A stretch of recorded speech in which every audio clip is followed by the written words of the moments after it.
I was desperately pounding on the window for help.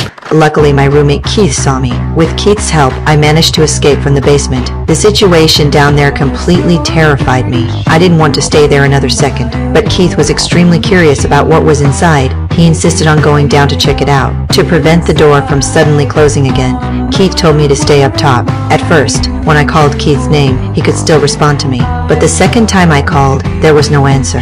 I waited for a while, then hesitantly went down. Standing on the stairs, I kept calling Keith loudly. Suddenly, the door started moving slowly and eerily. Thankfully, I reacted fast enough. I stopped it just before it locked. I dropped my keys, grabbed a stool to block the door, and quickly went down to the basement.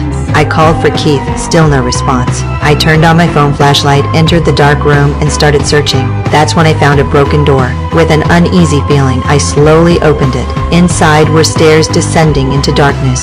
I carefully called Keith's name and finally heard his cry for help. Even though Keith and I had just met last night, I still decided to help him. I went down the stairs step by step until I finally reached the bottom. I opened the iron gate ahead and entered a place filled with metal boxes. I kept calling for Keith loudly. Suddenly, Keith appeared in front of me in panic. He looked exhausted, like he'd seen something terrible. I angrily blamed him, but suddenly, at that moment, I was frozen in shock.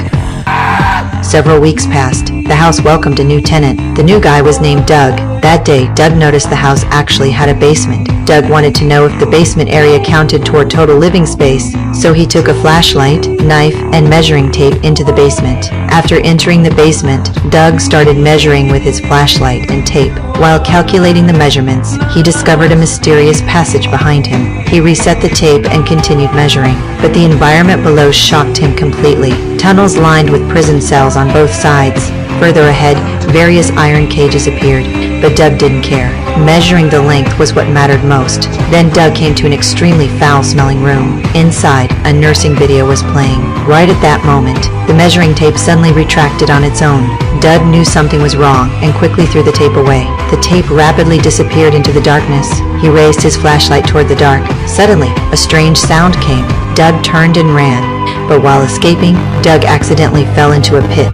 Doug screamed in fear. That's when I covered his mouth. I carefully bandaged Doug's wounds, then told him he must stay calm now. Don't show fear to the savage. Just as Doug wanted to know who the savage was, suddenly a black claw emerged through the iron bars. It held a giant baby bottle. This made Doug feel extremely sick, but I obediently started drinking. That's how I survived these weeks. The disobedient Doug was grabbed by the savage and thrown into the room with the TV.